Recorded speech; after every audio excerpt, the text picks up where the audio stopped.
Greetings.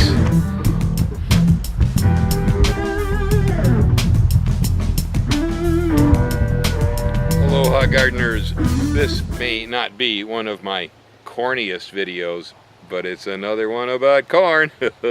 Yeah, it's time again. Crop after crop. We get so many crops of corn come here.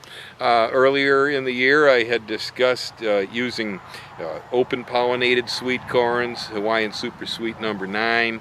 I have behind me right now a wonderful crop of number 9 white, and it really came out well. I'm very happy with it. Corn was planted, I guess about 2 months ago roughly, a little bit more. It's coming on real good. Let's have a look. You can determine when the corn is becoming ripe in your patch because you'll be in full silk, like right here, you see. We have full silk, and then the silk will have begun to brown like this, which means pollination's pretty much over when they begin to brown. Let's see here. Yep. Yeah, ain't much left up there for pollen, so that's finished. And so as you see long silk, you see nice fat ears, and the silk is browning. You're getting real close. Next thing to do is grab hold of that old ear like that and give it a squeeze. Now that feels full. It feels fat and heavy, and so I'd say there is probably a cob of corn in there. Next thing, we just got to do some stripping and peeking. So, yep, she's in there. Here it comes. Look at that. Yes, sirree. A nice white cob of sweet corn. This variety really doesn't tip fill that well. It's my complaint with it, I guess.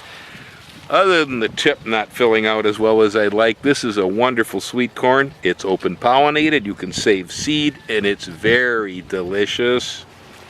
Another ear right here. Feels pretty good. Let's see, so let's peek. Oh yeah, okay, she filled better too. Give her a snap downward like that. Yeah, there it is, huh? Let's take a look inside this thing and see what we got. See what my lunch is today. Oh yeah, this is much prettier than the first one I chose. Oh yeah, this is a beauty actually. So nice.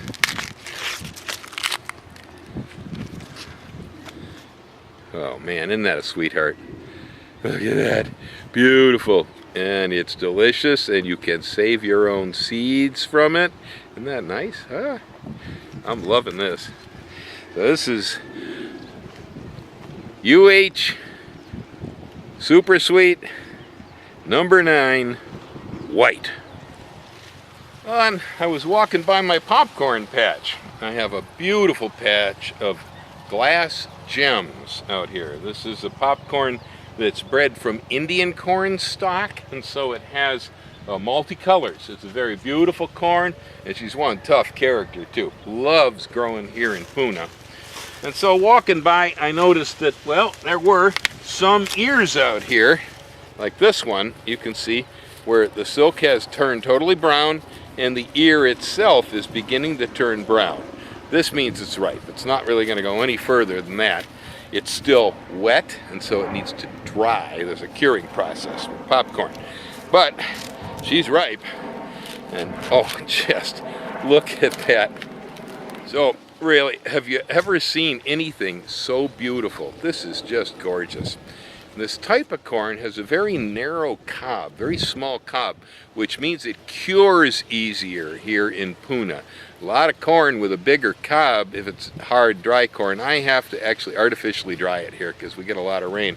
Now, if you happen to live somewhere where you have a nice dry fall, you can leave this stuff just sit out there on the stalks, and as long as you don't have birds attacking it and stuff, you're going to do fine. But here we have to actually bring it off the stalks at the time that the cob reaches perfect ripeness, and then kind of dry it artificially, either by air hanging it or sometimes even using a dehydrator to dry it out. In the case of this corn, I can air hang it. It will dry because of the narrow cob.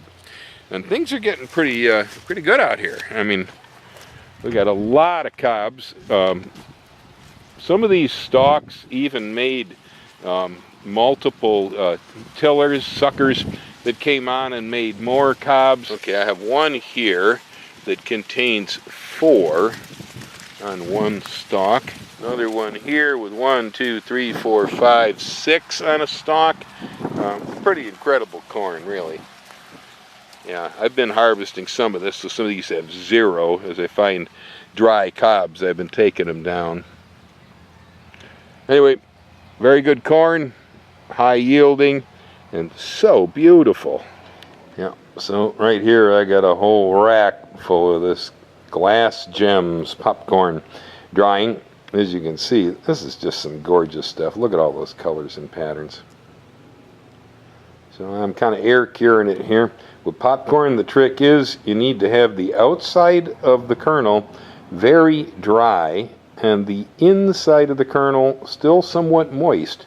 That way what happens is when you throw it in the microwave or in the pan, the steam forms inside the kernel and the shell is hard because it's dry, and then it will crack and explode as the steam escapes and create a nice big pop. If your corn's too dry, it doesn't pop well. If it's too moist, the outside isn't dry enough to pop well, and so you get only half pops. So we gotta cure this stuff out first before we try to pop it. There you have it, folks. It's Bill being corny again, huh? Yeah, I just love my corn. Puna is one sweet place for the production of corn. You gotta have the right variety, and it helps if you have soil. If you have lava lands, this isn't as easy to do. Corn needs earth. But really the only thing I have to add here other than seed is fertilizer. Corn needs a lot of nutrition, and the native soil here does not have enough nitrogen or enough phosphorus in it. And so if you want to grow a good crop, you're going to need some chicken manure or some other rocket fuel to get the stuff going. So fertilizer for sure. Other than that, I'd say we just got almost everything